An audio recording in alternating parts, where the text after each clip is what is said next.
What's going on, everybody? Welcome back to Talkin Sports with Jake. Hope you're all doing well. As you can see, I do not have the podcast suite anymore for now. I'm home for the summer. So for the next, it's the 4th of May. So got June, July, August. So for the next almost 4 months or so, I will not have access to the suite, but we're still going to do this over Zoom like we did over the winter. Give you the best product that I can, as always. I'm going to try to do this Monday through Friday. Going to start at about 2 p.m. Eastern time. And of course, you guys watching on YouTube will see this a little bit later. Pretty much every day. We'll see what happens. I might have to change as the summer goes on, but for now, that is the plan. But let's jump right in. Let's talk about some baseball scores from yesterday. The Tigers swept a doubleheader with the Mets. First one, they take 6-5. That was a back and forth game. Ottavino absolutely blows it in the 8th inning, giving up 2 runs. Terrible loss for the Mets. And then they lose the second one 8-1. Scherzer got rocked in his return game, went just 3 1/3. Mets really got to wake up. They're not playing good baseball. I think they're only 6. They came into today only 16-14. The 16-15 actually, just a game over 500. I'm not going to overreact yet. They have a lot of injuries when it comes to pitching. They just got Justin Verlander back today for the first time this season. Yeah, Terra's major injury when it comes to his elbow, which is a pretty serious elbow injury for a pitcher. So he missed the entire first month. You have Scherzer who hasn't pitched in over a week and a half with the suspension. They're without Carlos Carrasco right now because he got to a bad start that he hurt his elbow. I heard he's making a rehab assignment, so hopefully he's back soon. That goes smoothly. Maybe get him back in a week or two. Obviously, you're without Jose Quintana. We won't see them probably until at least the All-Star break, if at all, this season. So up until like yesterday, the rotation was Kodai Senga, who really hasn't been great outside of his first 2 starts. You had David Peterson, who hasn't been great. Tyler McGill's been pretty good. He struggled in his last start, only going 4 innings, but overall it's been decent. And you had Joey Lucchesi, who hasn't pitched in like 2 years. Wasn't that great when he did. Wasn't even that great 2 years ago. Was very inconsistent. And who's their 5th starter? Jose Butto? He's not very good. They had Denyi Reyes start the first game of doubleheader yesterday. He was horrible. He shouldn't be in the major leagues. Their bullpen's been pretty good. David Robinson's has been lights out. Ottavino overall has been good this year, though he has been his last couple times out. He hasn't looked great. Brooks Raley, he's pitching a little bit better. And we've had some guys who've, John Curtis, I thought it's been pretty good. He's kind of stepped up. Jimmy Bonus, he had 1 rough outing, but he saved him a couple times. When Scherzer got ejected after only 3 innings, he came in and gave them 3 or 4 innings of scoreless relief. Yesterday, he went 2 2/3 after then Reyes got rocked early, got knocked out early. So he's actually kind of saved him a couple of times, a couple of long outings. So, but they're gonna have to be aggressive at the trade deadline. They're gonna have to get another starter, I think. Maybe even could even need 1 more reliever. Wouldn't mind them getting another bat, but you can't blame the offense right now. Their pitching's terrible. They got the 8th worst. They came into this series with Detroit with the 8th worst starting pitching ERA in baseball, and the 3rd worst in National League. He was at 5.2 or something, 5.25, which is absolutely horrible. They got 4 starters out on the IL. I'm not going to overreact yet. Shout out to them for staying together. They should be off. This team is much better than just 1 game over 500. But at least they're playing. At least they're above 500 through 31 games, despite all the issues that they've had. Shout out to Buck Showalter for keeping them together. I'm hoping that Verlander and Scherzer settle in over the next week or two as they return to form, as they shake off the rust. I'm confident in Senga. I think we'll look at Carrasco back soon, and if he can be solid for them, then you probably keep Tyler McGill's look better than Peterson. To me, I think Peterson should go to the bullpen. Gives them and their left-hander, along with Brooks Raley in that bullpen, and he's been really inconsistent as a starter. He's had some injuries, so I think he could end up being a good reliever. He's got that kind of that kind of wild motion, that like kind of like complex windup for it's can work for a reliever. You bring guys, the guy comes in, he's doing all this wacky stuff, can be a little intimidating. As a starter, after the first 4 or 5 batters, you're kind of used to it because you know going in, you're going to be seeing this guy. This guy's going to go out there for 5, 6, 7 innings. Reliever, the guy's coming in for a 1 inning and probably coming out of the game. He throws he's got overall does have good stuff, and also it'll keep him healthy. So left-hander, I think he could work as a reliever. Also, he's inconsistent, so maybe that coming out of the bullpen could help. It's worked before with some other guys who came up stars we thought would be really good, didn't really work out. Team is throwing the bullpen just because they just weren't good enough, and all of a sudden they start pitching well. Like, oh, well, hold on a minute, this guy ain't too bad. Maybe we weren't using it properly. So that might be what needs to happen. But yeah, if they can get healthy, I'm not gonna overreact yet. It is still only May 4th. I'm on just Star Wars, but I believe today's Star Wars Day. Happy Star Wars Day. The whole thing May the 4th be with you. That's a Star Wars reference for my Star Wars fans out there. Happy Star Wars Day. But yeah, it's only May 4th. We're a month in. If as we inch close to the All-Star break, if the Mets are still a 500 team, yes, it will be time to panic. But for now, it's still way too early to really make it to take a direction, considering the Mets are still a 500 team, despite battling a myriad of injuries and having a lot of issues so far. A lot of them which really have been kind of out of their control. So that's going on with the Mets. You had Arizona beat Texas 12-7. You had San Francisco beat Houston 4-2. Dodgers beat Philly 10-6. Of course, they got Bryce Harper back 2 days ago. You got San Diego beat Cincinnati 7-1. Atlanta beats Miami 14-6. I believe Atlanta's the best team in the National League right now. They're actually 14-3 on the road this year. So the Braves, who obviously I can't stand as a Mets fan, but they are an incredible ball club. Tampa beats Pittsburgh 8-1. Tampa continues to roll. He's someone to Franco. He fielded the ground ball and was he's really flipped to himself and took all his time and still threw up the runner by a mile. Rays are on fire. Washington beats the Cubs 2-1. Yankees beat Cleveland 4-3. Had a big hit by Jose Trevino late in that game as they rally past Cleveland. You had the White Sox beat Minnesota 6-4. It was trying to climb out of the hole they put themselves in. Boston beats Toronto 8-3. Kansas City beats Baltimore 6-0. Angels beat St. Louis 6-4. St. Louis is putting themselves in a huge hole. Colorado beats Milwaukee 7-1. And Seattle beats Oakland 7-2. So we got for baseball some injury news. Aaron Judge has been placed on the injury list with a hip strain, so he's on the 10-day IL. And then Jose Urquidy, the Astros, about a week ago, was placed on the IL with shoulder discomfort. That puts him on the 15-day IL. That's what we got for baseball. Hockey. This came out about a week ago.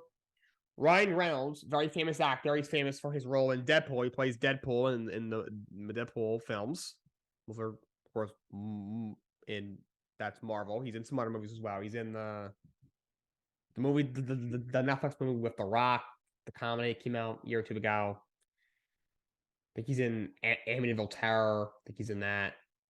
He's a very accomplished actor. Very, very he's pretty popular in pop culture. He's trying to buy the Ottawa Senators. So he teamed up with the Remington Group, which I looked it up. It is a big real estate agency in Canada. They are preparing a $1 billion bid to buy the Ottawa Senators. He's got some competition, though. Snoop Dogg, of course, very famous rapper, and he's obviously got his fingerprints in pretty much everything that you could possibly know. He also was trying to buy the Senators, so the Senators were up for sale, and there's a lot of celebrities that are trying to buy them. Calgary Flames fired Darryl Sutter after 3 seasons. Their head coach. Calgary needs a complete change. Sutter was once a great coach. He won 2 cups with the Kings, but the game, I feel like, has passed them by. And then they had a really tough year overall, starting before the season even started. Johnny Gaudreau surprisingly leaves in free agency. They thought, oh, all right, we lost him, but at least we can re-sign Matthew Tkachuk. Tkachuk said, I don't want to be here. They ended up trading him to Florida. On paper, they look like they got a good return, getting back Jonathan Huberdeau, who's a great player. They get back Mackenzie Weegar. They get back some other pieces. And then Jonathan Huberdeau really just had a huge drop off the year prior. Had 115 points, had just 55 this year. He had the biggest points drop off from one year to another in league history. He had a really tough year. He struggled. I think Flames, they had the worst record in the NHL in 1-goal games. They hit the most posts similarly, had the most overtime losses ever in a season. They had a really tough year, and their team every year, they come in, look like they're gonna make some noise, and they end up losing early in the playoffs. They haven't been able to really sustain anything. One year they'll have a really good year, one of the league's best teams, and then the next year they'll miss the playoffs. They've been inconsistent like that for years. It's time for a change in Calgary. So Daryl Sutter's out. We got some awards finalists for the Selke Trophy, which is, of course, the best defensive forward in the league. Patrice Bergeron, Nico Hischier, and Mitch Marner were the finalists. It's probably going to be Bergeron. Bergeron has won it 5 times already. That's an NHL record. He will most likely win it for the 6th time in his career, and he may retire on that. So we could possibly see him go out with winning his 6th Selke. He's absolutely a Hall of Fame player.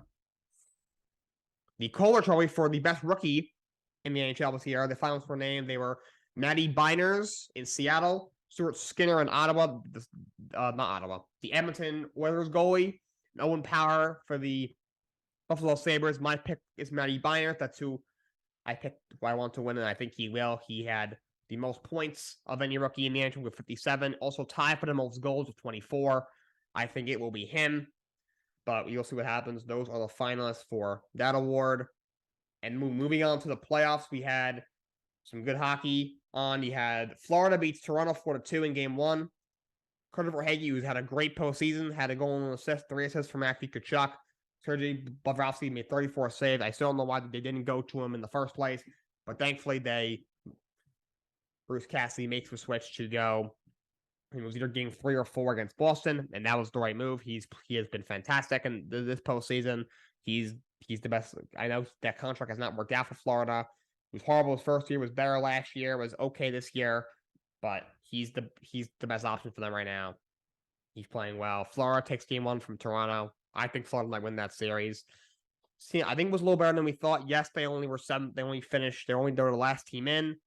Team, struggling in the first half, was like the second or third team out, and then much better in the second half of the team. In the second half of the season, did play well. It was able to sneak into the playoffs. Looked like they were going to do the 7th seed, but at the end of the year, the Islanders sneak past them for the 7th seed. They end up getting the 8th seed. Team that we all knew they were an amazing goal scoring team. But what we would look past, although they're not very good defensively, they are really physical. They have a lot of big forwards, which is a big advantage in the playoffs. And the goaltending has held up. Obviously goaltending was a big question mark. Is it Sergei Bobrovsky? Is it Anton Lyon? They went to Lyon, which didn't make a lot of sense, and then he struggled. They went back to Bobrovsky. But Sergei's come in and he's played his ass off. So Florida's a little better than we thought, and the goaltending has held up, which is exactly what they needed. And now they're on a little bit of a Cinderella run right now. I picked them to beat Toronto in the second round when they advanced. We'll see what happens.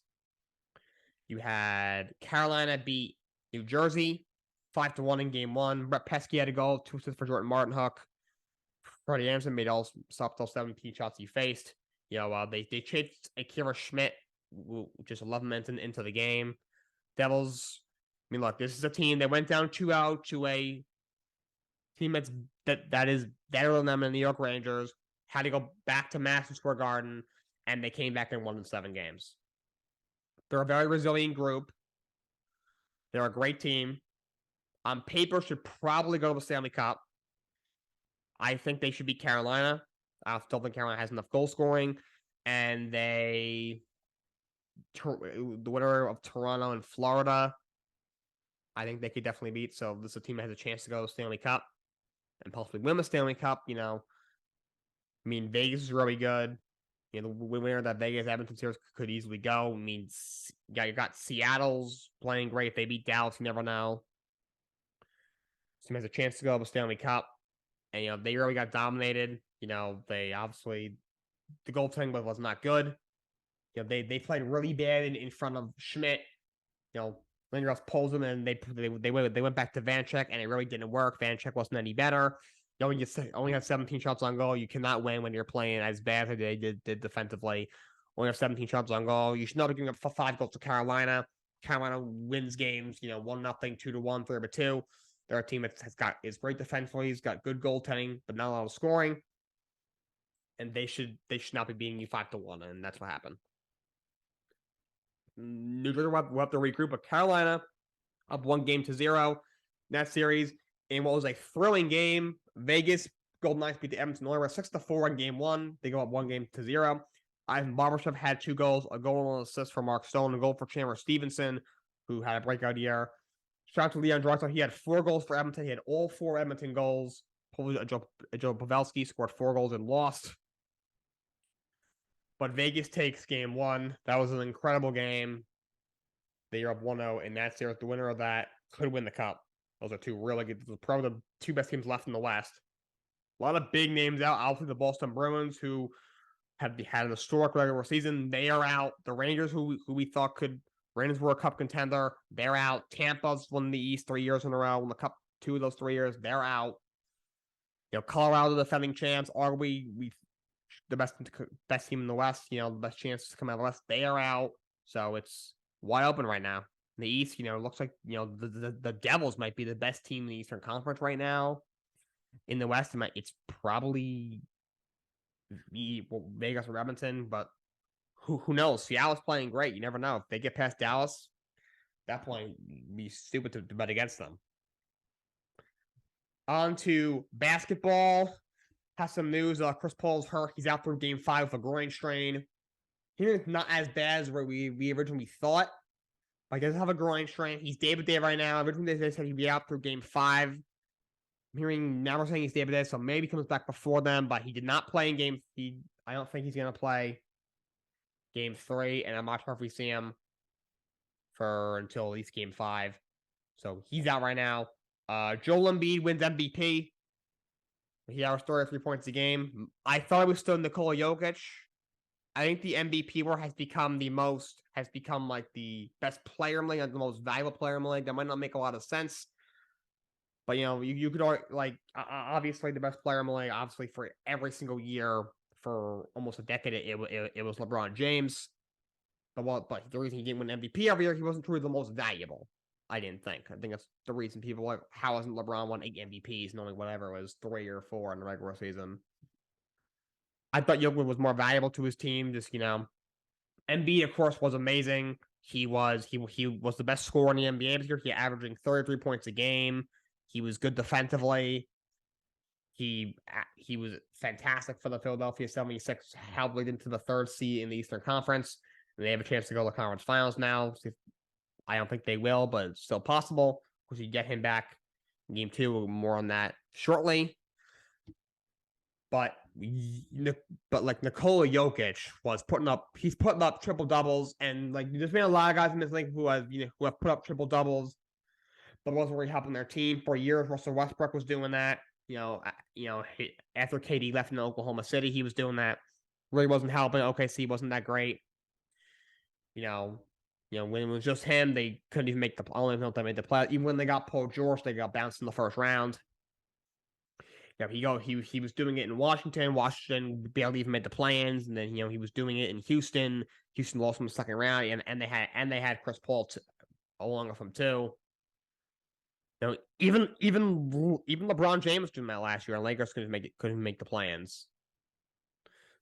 But Nikola Jokic was doing it. Has been doing this, not triple doubles almost every night for almost 3 years in a row. And Denver, I think over the last 2 years, they've lost twice when he's had triple double. At one point, they were 22-0 or something crazy like that, or 32-0, something crazy like that when he had triple double. And also, my thing, if you take Embiid off the Sixers are probably still a playoff team. If you take Jokic off of Denver is, I don't know if they're even in the plans. Partly because, and also Embiid's got a little more help. He's got James Harden, who is not the same player, but he's still very good. Tyrese Maxey's really good. Even Tobias Harris can still play.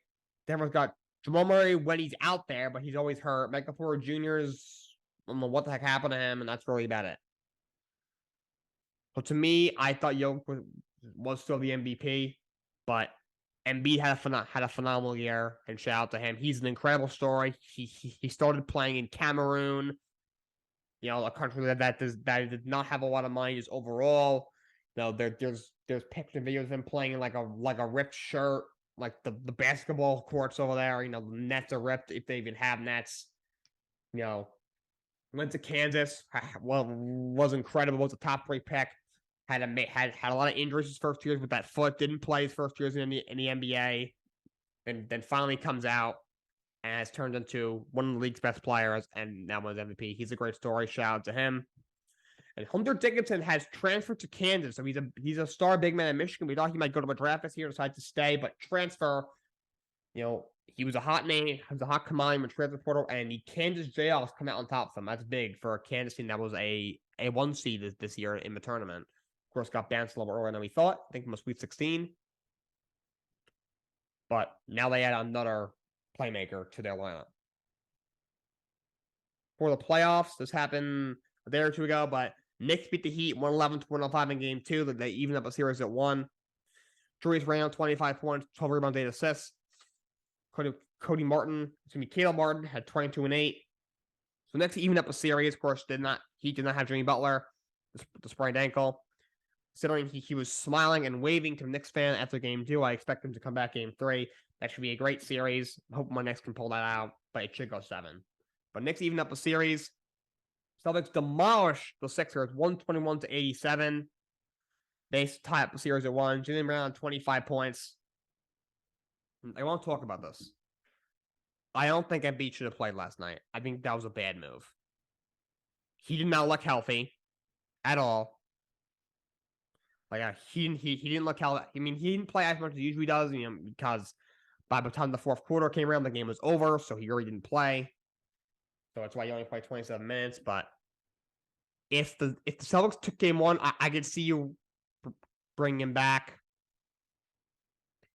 If you don't want to go down 2-0, I understand that. So what is the best team left in this playoffs? But so you're up 1-0. James Harden turns back the clock to his Houston days. At this point, we're going on what? 4 years ago that was? Gives you 45.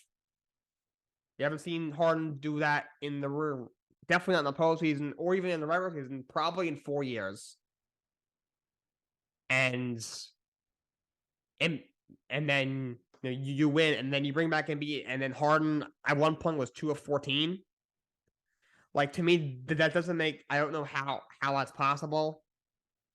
I don't think he should have played. They played great without him. In game 4 against Brooklyn, a team I'm not surprised Philly beat the crap out of them. I thought that Brooklyn could force 7 because, Doc Rivers always finds a way to make it interesting in the first round, but Philly ended up blowing them out. So with winning 1 game without Embiid was very doable, but still, they were able to beat the Nets without him in game 4. And then they play Boston in game. They take a game in Boston without him.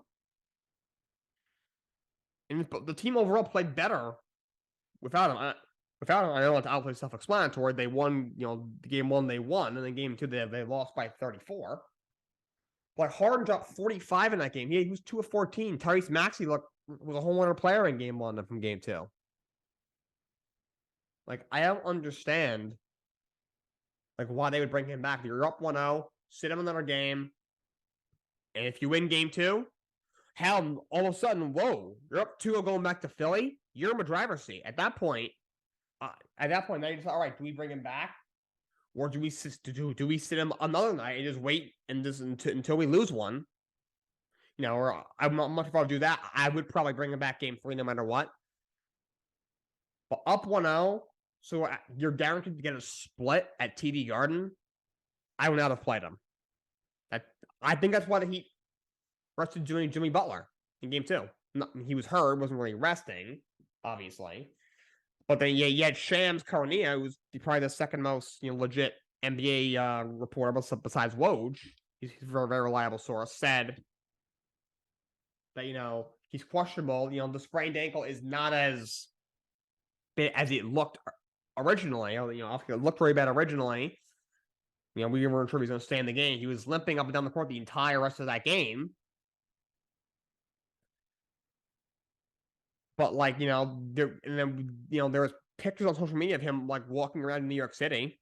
I mean, he looked fine. It was just some random picture, so it it didn't exactly that was not a picture that exactly spoke 1,000 words, but he was able to put weight on it. He was able to put weight on it. In game 1, he played through it. Didn't obviously was far from 100%. Figured, all right, at worst we got a split. We got a split in the Garden. Going back to Miami, why play him? And the Heat are a team that so far in this postseason they got guys like Kyle Lowry is stepping up, Caleb Martin was stepping up. Bam not so much. Bam had a buyout.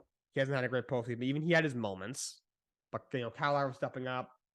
You got a lot of these guys were stepping up. Even Cody Zeller was playing well. Kevin Love has stepped up overall.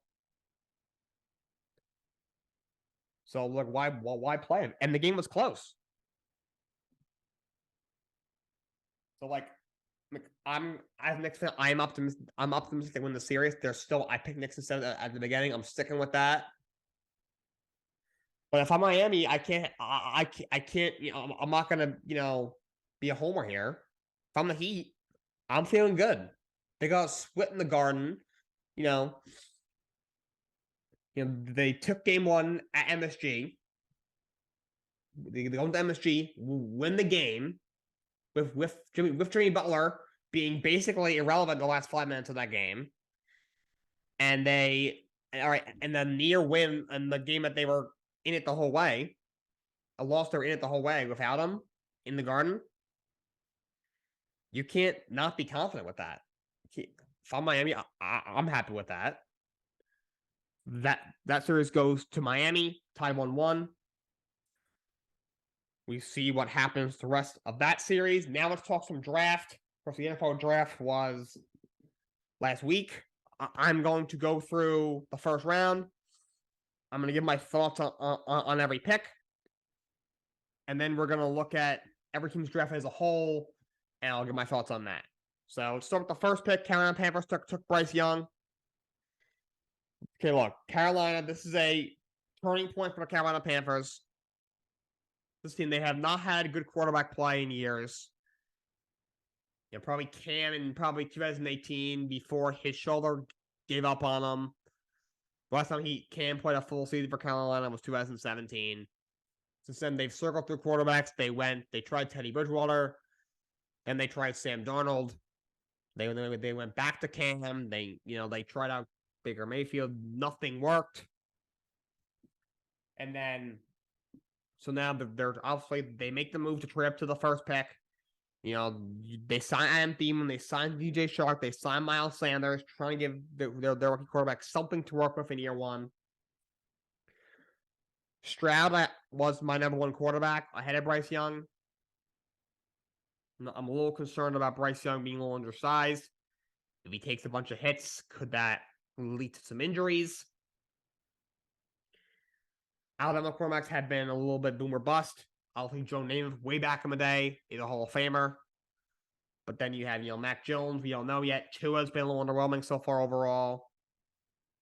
Jalen Hurts had a transfer for Oklahoma for him to turn into what he turned into. So I'm a little nervous with these Alabama quarterbacks. So I have a couple of knocks on him, but I think he's the sky's the limit for the kid. He's got a great arm. He's pretty accurate. He makes good decisions. He's a smart football player. Yeah, obviously he played in 2 years ago. He was in the college football playoff. Didn't play great in the game against Georgia, but that Georgia defense was absolutely amazing. And this past year, shout out to him for playing in the bowl game despite it not being despite for him and not meaning that much to him, and absolutely bowling out in his last game, his last ever college game. So I like this kid. I think he's got a lot of potential. I have a couple of concerns. That being said, it seems like most NFL GMs had Bryce over CJ Stroud. So we'll see what happens. Houston Texans second overall. It takes Stroud. It was the right move. I think Stroud is the best quarterback in this class. This is a kid who's I think he's got a great arm. He's very accurate. He's careful with the ball. Doesn't turn the ball over. He's not as athletic as some other. You got some good athletes in this draft. At quarterback, he's not as athletic as them, but I do think he can make plays with his legs. He do believe he can. He was extremely consistent the last years at Ohio State against an amazing Georgia defense. He balled out in the college football playoff. If his kicker had made that field goal that he shanked at the end of the game, Ohio State would have probably won the national championship, and Stroud would have probably been the first pick. I really like this kid. I think he'll be a great quarterback. Good move for the Houston Texans. And third overall was the first shocker of a draft. The Texans moved back up to 3 from number 12. They also got pick 12, remember. Made trade of Arizona, and they get Will Anderson, linebacker out of Alabama. Look, yes, they get up there first next year and a lot of picks for a rebuilding team. On paper, that isn't ideal. That being said, they got the best player in this draft at 3. They now have an offensive cornerstone at quarterback in CJ Stroud and a defensive cornerstone in Will Anderson, who is the best player in this draft. I think will be a stud edge rusher. So I do think it was worth it for the Houston Texans. 4th overall pick, Indianapolis Colts went with Anthony Richardson. Obviously, he's a big mystery, but the Colts have year in, year out, they have run out these over-the-hill, mediocre quarterbacks from Phillip Rivers to Carson Wentz to Matt Ryan. It's not working.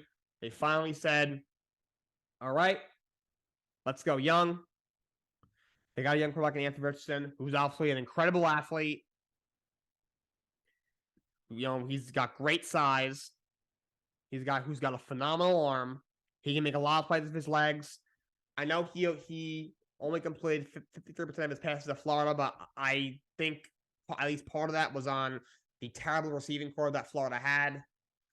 They had a lot of droppage. I think he's a much more accurate quarterback than what he portrayed in college. I think he'll be able to be accurate at this level. He's a smart football player. The sky's the limit for this kid. He obviously, although he may have the highest ceiling, he also has the lowest floor of any quarterback in this draft. He's a guy that in 3 years might be one of the league's best quarterbacks, but in 5 years, he could be out of the league. But if the Colts develop him right and they don't rush him, I think this could be a home run for the Colts. They've got Minshew there. He's a guy, he's not the greatest. He's, guy's a good fill-in starter. Maybe not a guy you want going in week 1 as your starter, but he's played more than enough football. I think he'll be a good influence on Anthony Richardson. I would encourage the Colts to, if Anthony Richardson is not ready day 1, don't be afraid to start Gardner Minshew day 1. If it takes Richardson the first few games of the season to be ready, so be it. If it takes him half the year, so be it. Don't rush this kid. If they got to develop him the right way. They got to go to the right team. I like Shane Steichen. I like them bringing in Shane Steichen to coach their team. I like some of the pieces they got. The Colts are trying in the right direction, but it's possible they could veer off this path if they rush onto the field and don't do this right. When you take quarterback this high and miss, it'll set you back several years. Look what happened with the Jets with Zach Wilson. Of developing right, they develop him right. Richardson could eventually, when it's all said and done, be the best quarterback in this draft. 5th overall pick is the Seattle Seahawks. Of course, they had Denver's pick from Russell Wilson, and they took Devin Witherspoon, corner out of Illinois. Great pick, best corner in this draft. I think he'll be a stud. You got him and Tariq Woolen in that secondary. Seahawks are going to have a load secondary next year. Great pick. 6th overall, Arizona moves back up after trading back. They get off the tackle Paris Johnson out of Ohio State. Great pick by Arizona. They move back, get some extra picks. They got a first next year from Houston, which could be a top 10 pick. Houston, I think, will be better, but still not that great. And Arizona gets a really good offensive lineman, which fills a huge need. I did think Skoronski was the best O-lineman in this draft. Paris Johnson was definitely number 2. He's a great player. Really good move by Arizona. 7th overall was Las Vegas Raiders. They take Tyree Wilson, edge rusher out of Texas Tech. Really good move. He's a great edge rusher. Second best pass rusher from the draft besides Will Anderson. Fills the need for the Raiders. Their pass rush, you need pairing with Max Crosby. That's going to look really good. The Atlanta Falcons go Bijan Robinson, running back out of Texas. So, although I love Bijan, he'll help them a lot. To me, they had other needs. Their main 2 needs were offensive line and wide receiver. And although they add some pieces to their defense in the offseason, I thought they could still continue to build that side of the ball. They've been trying to revamp their defense for a couple of years now, and they are still doing it. So, although having Bijan with Tyler Algier, who had over 1,000 yards as a rookie, finished really strong last year, is a dominant duo. I would have gone elsewhere, but Bijan is a beast. I don't mind him going 8. I thought he'd be a top 10 pick. He's one of the best running backs to come out of college in years, at least 10 years probably. So I wouldn't have taken a running back, but maybe they thought, all right, Bijan's talent, I guess I thought was too good to pass up. 9th overall, the Eagles move up 1 spot, and they take Jalen Carter. Obviously, Carter has his issues, the off-the-field stuff, the really bad pro day. That is a concern. That being said, the dude can play. If he didn't have the issues, he'd be a top 3 player in this. He'd be a top 3 pick probably, at least top 5. I think the Eagles saw him falling and thought, okay, we give a shot to get this kid. End of the day, they're getting probably a top 3 player at 9, and they move up a spot and they grab him. Another player from Georgia's defense that joins Philadelphia Eagles. And I think it was worth the pick because if he can get himself together, which I do believe he can, he's going to be a game wrecker. Having him and Jordan Davis in the middle there is frightening. So the Bears were obviously traded out of the first pick months ago. They moved back a spot, and they got off the tackle Darnell Wright. I thought I had him. There's a lot of good off the tackles in this draft. I thought he would be the last of them taken. I thought he was the 3rd or 4th one taken, and not the 2nd. But he's still really good. A big tackle from Tennessee. Pose some need for the Bears who move back to get him. So I think that was a pretty good pick. Tennessee 11 gets Peter Skoronski. I really like this pick. I thought he was the best offensive lineman in this draft. Titans were talking to Arizona on draft day about maybe moving up and taking a quarterback. They said not to do it. They stay 11, and they get a great player, which shows a major need at off the tackle for the Tennessee Titans. So good move on the Titans' part. Lions at 12. So the Lions move back 6 spots of Arizona, and they take running back Jahmyr Gibbs. This made no sense to me at all. I like Jahmyr Gibbs. Second best running back in this draft besides Bijan. First of all, this is a major reach. He was a late 1st round pick, early 2nd round pick. He took him at 12. Major reach. He did not. The running back room was packed in Detroit. We'll get to what else they did at the draft when it comes to the running backs. Comes in a little bit. They had other needs. They needed some more help on defense. They could use maybe another receiver with James Williams suspended, and they got running back. If you really wanted a running back, you should have stayed at 6 and taken Bijan. You still gotten knocked for taking a running back when you didn't need one, but at least you wouldn't reach for one, and you got an incredible player, which is another incredible weapon for that Detroit Lions offense. That made no sense to me. It was kind of a stupid. To me, it was a stupid pick. Green Bay Packers 13th pick. They moved up 2 spots with the Jets and the Aaron Rodgers trade. They take Luke Van Ness, edge rusher out of Iowa. This didn't make a ton of sense to me either. I really like Van Ness. No issue whatsoever with him going 13th overall. I think he'll be a really good player. But the Packers did not need a pass rusher whatsoever. Their main two needs were offensive line and wide receiver. I know the Pack would rather die than take a receiver in the first round. It doesn't matter whether Aaron Rodgers is the quarterback, Brett Favre is the quarterback. Heck, if Jordan Love, Bart Starr resurrects and is back there, they ain't taking a receiver in the first round. Why? I don't know, but that's just how they operate. But at least take an offensive lineman to protect Jordan Love. I mean, clearly you want to give him a shot.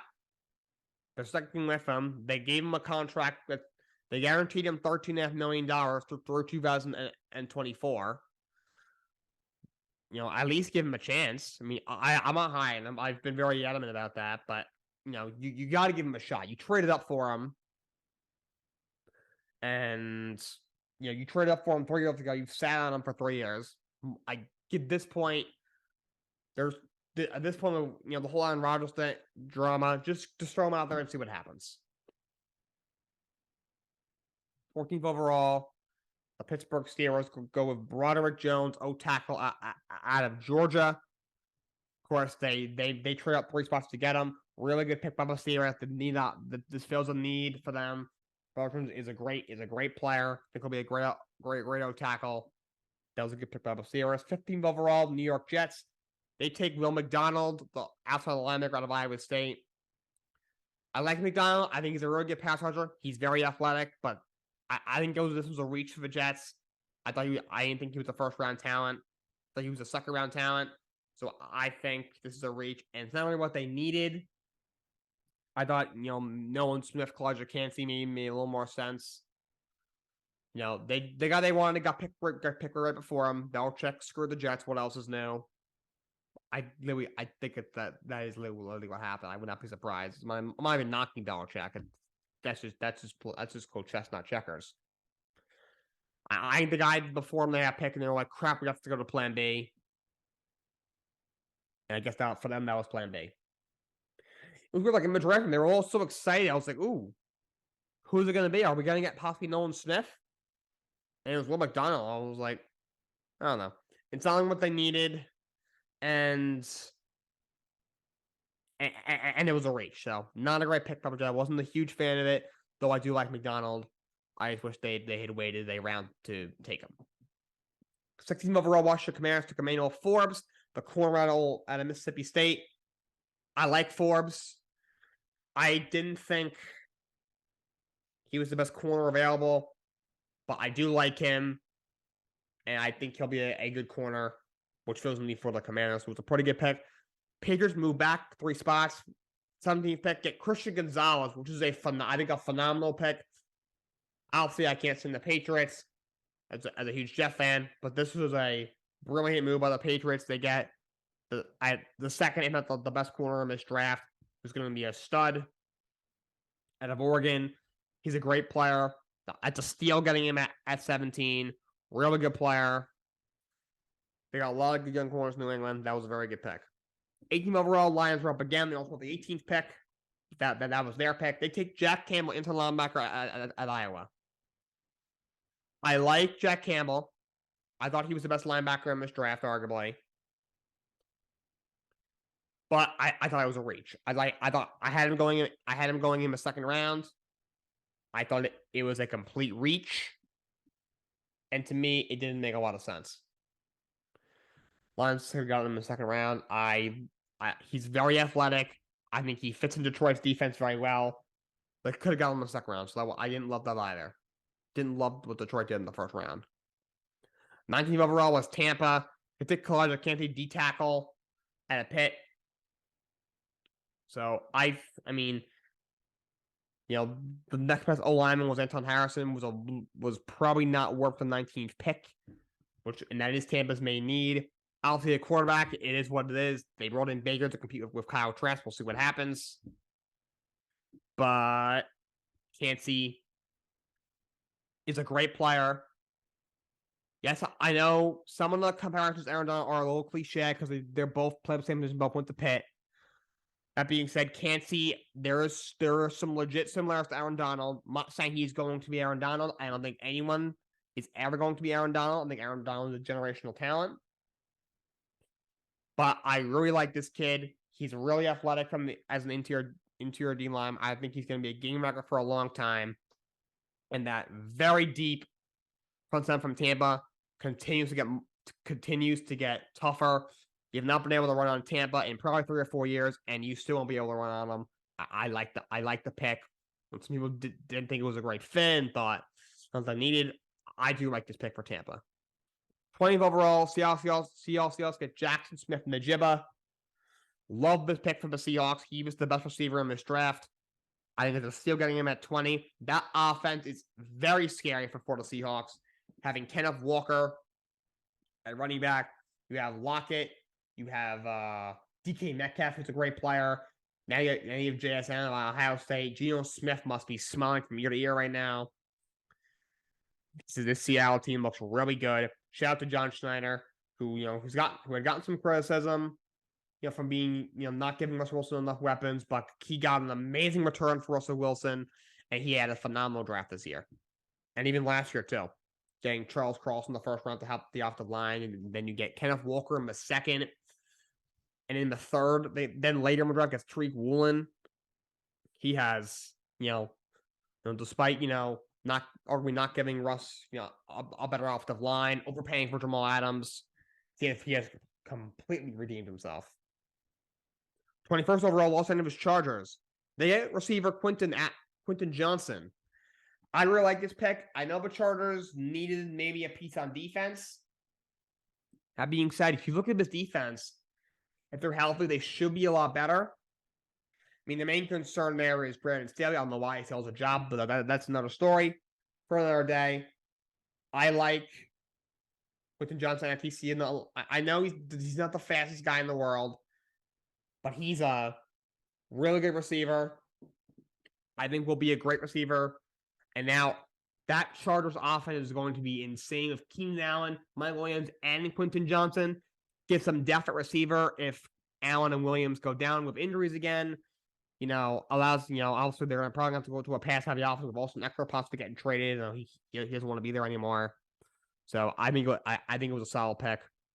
Ravens with the 22nd pick. They get Zay Flowers. I like this pick. I know some people liked this kid, some people didn't. But I like Zay Flowers. I think he's a great route runner out of Boston College. I think he'll be a solid receiver. Much of a Wum, at the very least, he'll be a really good number 2 receiver.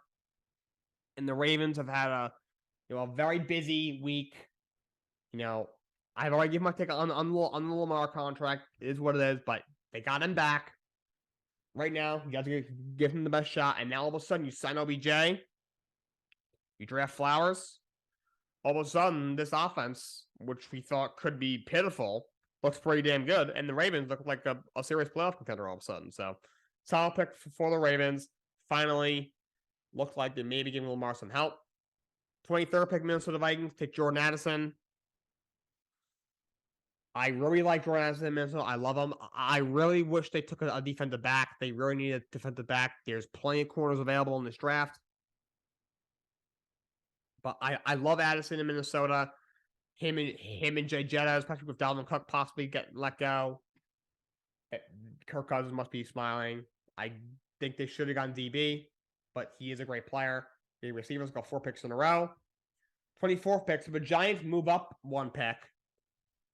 They move up a couple. They move up a pick, and they get corner Deontay Banks out of Maryland. I like this pick. Giants really needed a receiver. Probably wasn't a receiver worth taking yet. So they went with probably the next biggest need at corner. The defense had a lot of injuries last year. When the Atlanta defense was healthy, their defense played really well. I like Banks out of Maryland. Solid pick by Joe Schoen. 25th overall, the Buffalo Bills. So the Bills move up. So Jacksonville trades back again. They traded back twice in this draft, so now they move back 2 more spots. But the Bills took Dalton Kincaid. People said this and that about the pick. I actually kind of like it. I had Michael Mayer ahead of Kincaid, but they were both really good tight ends. I think they'll both be really good. The Bills, I think, have more holes than people realize. I think they need another receiver. Maybe they need another pass rusher, another linebacker with Edmonds leaving. That being said, there was another receiver here worth taking, and they decided, let's get another weapon for Josh Allen. They have probably the best tight end duo in the league. I know Mike Gesicki, Hunter Henry in New England is really good. It's either them or in Buffalo you got Dawson Knox and Dalton Kincaid. I love those two together. He's a good tight end. I think he was a solid pick. 26, Dallas Cowboys took D-tackle Mazzy Smith. I don't like this pick. I don't even know who this guy is. I had to look up who this dude is. Jerry Jones is so weird. Every year, Dallas looks like, all right, what don't we need? And what don't we need? And they go with that. They love their linemen. I don't know why. They just do. For me, I thought maybe a piece on the offensive line.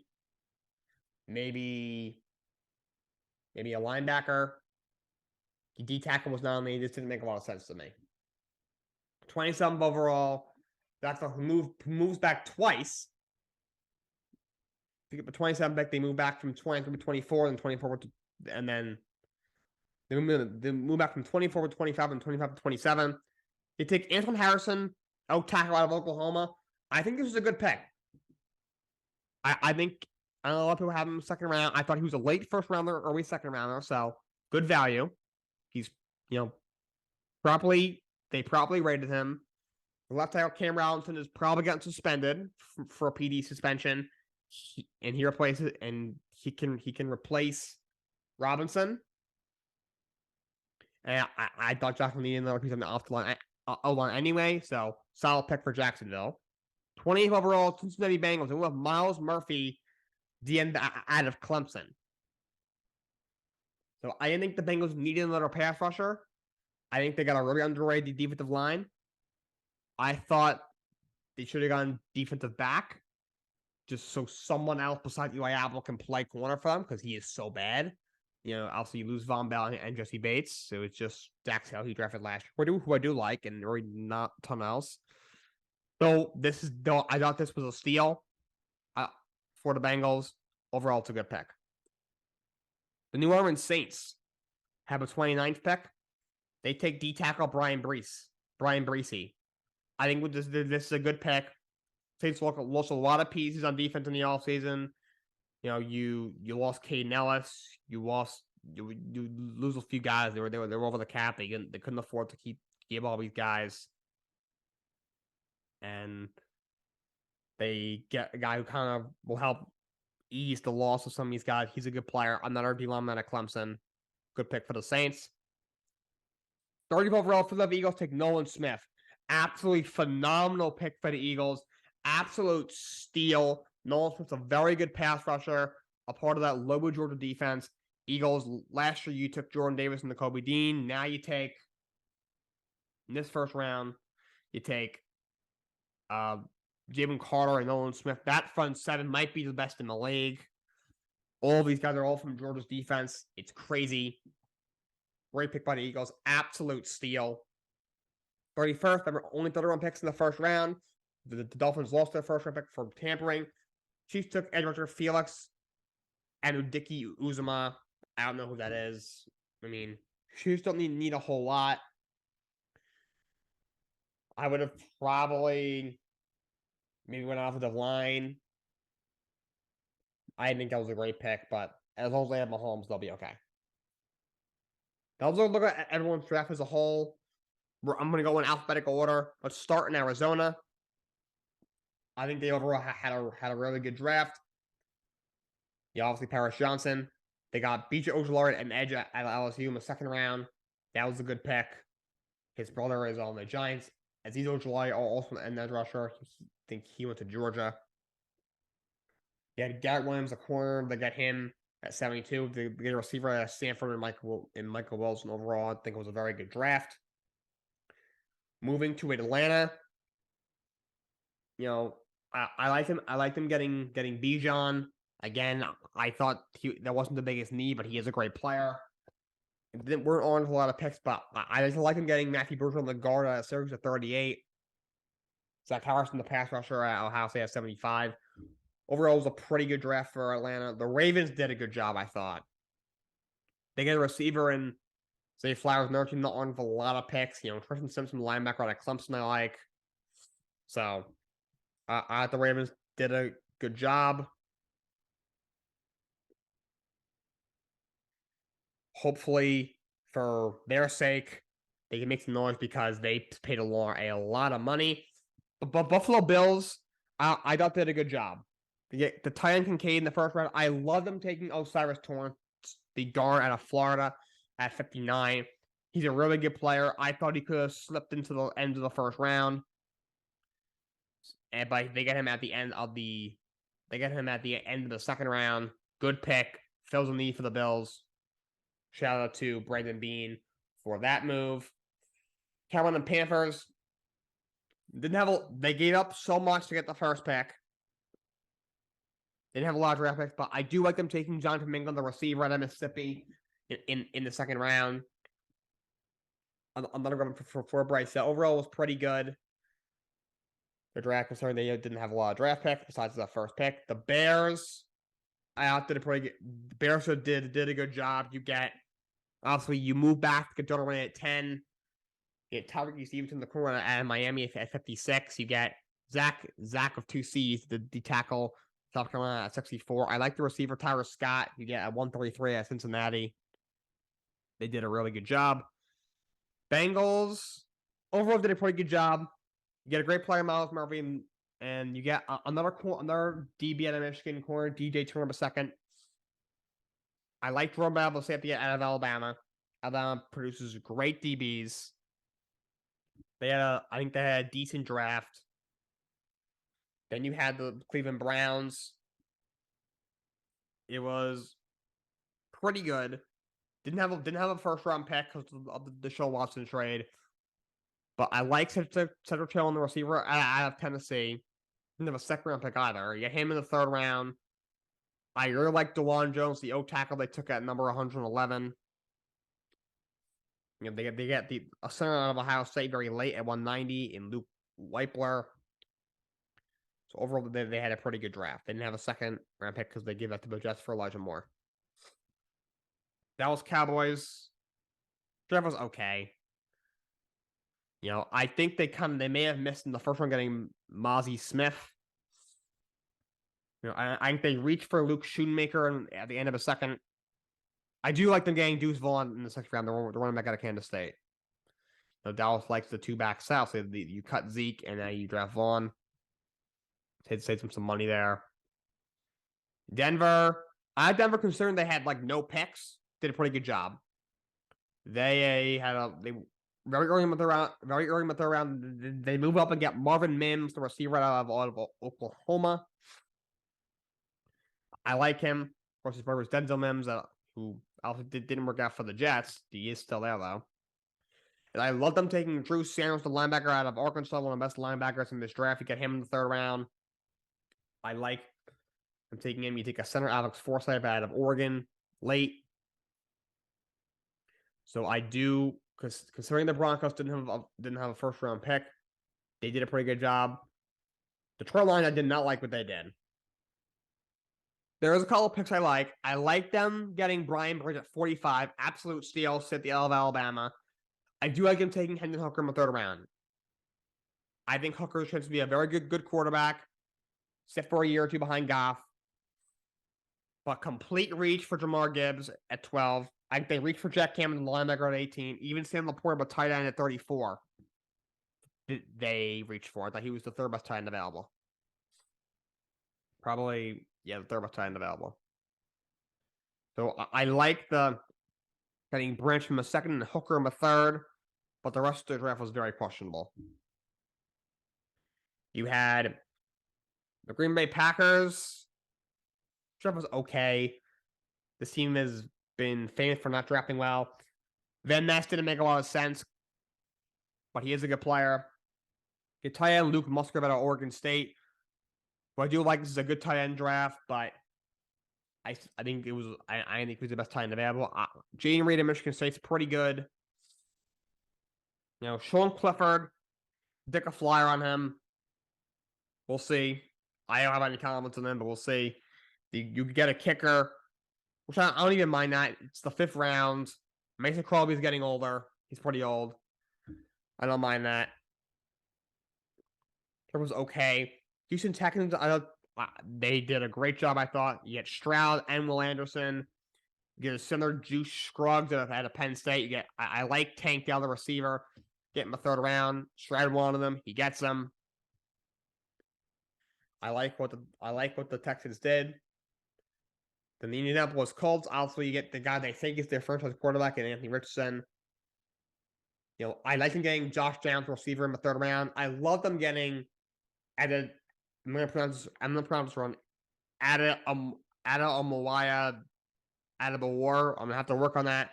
They got him at number 110. A D tackle at Northwestern. I thought he could have slipped into the 1st round. I think I had him as a 2nd round pick, but he could have slipped into the 1st. I thought. That's a potential steal. So I like that pick. I think the Colts did a pretty good job. Jacksonville Jaguars, they were okay, solid. I like them taking Anton Harrison in the 1st round. Nothing else but did just jump up the page. So they did, I would say, okay. Obviously, they're going to win the division by country mile. The division is terrible. Kansas City Chiefs, I love them taking Rashee Rice in the 2nd round, receiver out of SMU. I do like that pick. So they did okay. I mean, they got Mahomes. They'll be fine. The Las Vegas Raiders actually did a pretty good job. They actually had a good draft. You take Tyree Wilson, Somerville. I love that pick. I love them getting Michael Mayer in the 2nd round. I thought he was the best tight end in the draft. That's a steal. I like the D tackle Byron Young out of Alabama. They can take a flyer on the Purdue quarterback, Aiden O'Connell, at 135. Not a bad idea. Chargers did a pretty good job. They got Quentin Johnson in the 1st. 2nd round, you get Tuli Tuipulotu, a linebacker at USC. I like him. They take a flyer on Max Duggan. Late, obviously, don't need a quarterback, obviously, but he did have a great year at TCU last year. I appreciate him getting at least getting a shot in the NFL. Chargers take him late at pick number 239. The LA Rams actually did a pretty good job. They got a offensive guard out of TCU in the 2nd round. Didn't have a 1st round pick, obviously. Steve Avila, I love that pick. The 36 pick, there's a lot of good talent. Brees Hall, Deebo Samuel. Been some good players. They took Stetson Bennett in the 4th round, so I actually like that pick. You take a flyer on a kid. Obviously, there's some worries. Obviously, he had the public intoxication thing. He's already 25. But Stafford is older. I don't think he's going to be the same ever again. They took one of the best names in the draft, Puka Nacua, the receiver out of BYU, at 177. The Rams did a pretty good job. Miami Dolphins had no picks, had just 4 picks from a Tyreek Hill trade. But I do like the corner that they take it at 51 in Cam Smith out of South Carolina. Also, they didn't have a pick because of they lost it in the freaking whole Tom Brady tampering done. Vikings, they did pretty well. I like Jordan Addison pick. They get Mekhi Blackman, a DB out of USC in the 2nd round. I like Dwayne McBride, the running back out of UAB. They take Darren Hall, quarterback out of BYU. Take a shot. I mean, the last BYU quarterback did not work out in Zach Wilson, but Steve Young also went there. And we'll see. Okay, the Patriots actually did a great job. I think they did a great job. You get Steven Gonzalez. I like Keon White, the edge Georgia Tech. You get center, Troy and Jake Andrews. He'll probably succeed David Andrews in a year or 2. They took a punter at 192. That was a little weird, but Bryce Bounder was the best punter in the draft. Took a kicker and the punter. Last time I did that was the Raiders in 2000. I mean, it worked out for the Raiders. They got Sebastian Janikowski and Shane Leckler. And I love them taking Keyshawn Boot, receiver out of LSU in the 6th round. I thought that was a bit of a steal. Saints had a pretty good draft. You get Breesy in the first round. I like Isaiah Foskey, the edge rusher at Notre Dame, in the second. I like A.T. Perry, the receiver at Wake Forest. They get late in that draft. The Giants actually had a really good draft. You get Banks, a good corner in the first round. They get John Michael Schmitz in the second round, the center out of Minnesota. I really like him. I thought he was the best center in this draft. You get him at 57. That fills a need for them. They get Jalen Hyatt in the third round. I think Hyatt's going to be a really good receiver, really good deep threat. I thought a steal in the third round. So shout out to Joe Schode. He had a really good draft. You got Travarius Owens, the safety out of Houston, who I like late. Jets draft was okay. They reached for Will McDonald, though I love them getting Joe Tippmann, the center out of Wisconsin, one of the best centers in this draft. You can put him at center. You can move McGovern to guard. Maybe even shift Vera Tucker outside. He played tackle in college. That's a nice piece to have on their off the line. He might start day one for them. I like them getting him. I like what time they take Zach Kuntz. You get him late out of Old Dominion in the 7th round. You take him on a run back out of Pittsburgh. Israel Abanikanda, maybe. So I like what they did outside of the first round. Eagles, they took Kelly Ringo, corner out of Georgia in the 4th round. Okay, first of all, what's going on with the Eagles and Georgia players? And they also trade for DeAndre Swift, who's a really good back when he's healthy. You have what? A 4th and a 7th round pick? So they have like 6 Georgia players on their team, all from the last 2 years. That's crazy. And also, Kelly Ringo is a very good corner. I think a steal in the 4th round. Get Carter and Smith in the 1st. Took a quarterback, Tanner McKee, Stanford as well. Shout out to the Eagles. Steelers also had a great draft. They get Broderick Jones in the 1st round. I thought Joey Porter was a steal to open up a 2nd round at 32. I think he's a really good corner. I think he's a really good cover corner. Of course, his dad played for Pittsburgh as well. I love them getting Darnell Washington, a tight end, out of Washington State in the 3rd round. I think he was the 3rd best tight end in this draft. That was funny. They got Nick Herbert. They got Nate Herbert, who they signed as a backup offensive lineman. He played for the Jets last year in free agency. They got his younger brother. Steelers had a good draft. The 49ers didn't pick them in the 3rd round. Took the best kicker in the draft in the 3rd round. We'll see how that works out. Jake Moody out of Michigan is what they did okay. Seahawks had a phenomenal draft. They get the best corner at 5. They get the best receiver at number 20. They get an edge rusher I liked in Derek Hall out of Auburn in the 2nd. And also in the 2nd, they get UCLA back Zach Charbonnet. That Seahawks offense looked really good. Seattle could surprise people. They should definitely be in the playoffs again this year. Tampa, I like Kancey at 19. Take Cody Moss, the guard at North Dakota State. Great story when he came to college. He was a tight end. He gained like 80 pounds over the last 4 or 5 years. Crazy story. They take him in the 2nd. Titans, I love them getting Skoronski. Okay, did they move up to get Will Levis? Okay, the quarterbacks are having a mid-off with Ryan Tannehill, who's the most mediocre starting quarterback in the world. You draft Levis in the 2nd. You have Malik Willis drafted last year, who I have no confidence in anymore. Nor do the Titans. That being said, Levis was a top 10 pick, we thought. At least the 1st round. He flipped out of the 1st round. It was kind of a no-brainer. Take a shot. We'll see what happens. Then the Washington Commanders. The draft was okay. They took 4, but I don't think he was the best player in the position available. But I do like him. You take a center and Arkansas in the 3rd. They did, I guess, okay. So that's the NFL draft. We got some options that were exercised. There was only 12 players from the 2020 draft had their 5th-year options picked up. Isaiah Simmons had his decline. Broncos pick up Judy's, but Flowers Hilaire, the Chiefs decline. He's been a disappointment. Dolphins decline also Jackson and Noah Igbayeni, who didn't work out, both 1st-round picks. Mekhi Becton in his 5th-year decline. I think a good move for Jets hasn't been able to stay on the field. It's his last chance. He had Puna Ford, so on one year with the Bills. He's done less money from Seattle. He wants to try to get a ring before his career is over. He's a solid run stuffer for the Bills. Just pick up Al Woods, who started 14 games for the Seahawks. Another depth piece for the Jets on the D line. Ravens sign Rocky Sin, 1 year up to $6 million. He's a good slot corner. And the Eagles have officially signed Jim Carter, 4 years, $21.8 million guaranteed. And by the way, this is a little more sadder news. Henry Ruggs, the former Raiders receiver, who of course he made a very poor decision to drink and drive, and unfortunately struck another woman in their car, and unfortunately the woman passed away. He pleaded guilty to a couple crimes. He took a plea deal. He's expected to face 3 to 10 years, possibly even more than that. Just goes to show you why you should never drink and drive.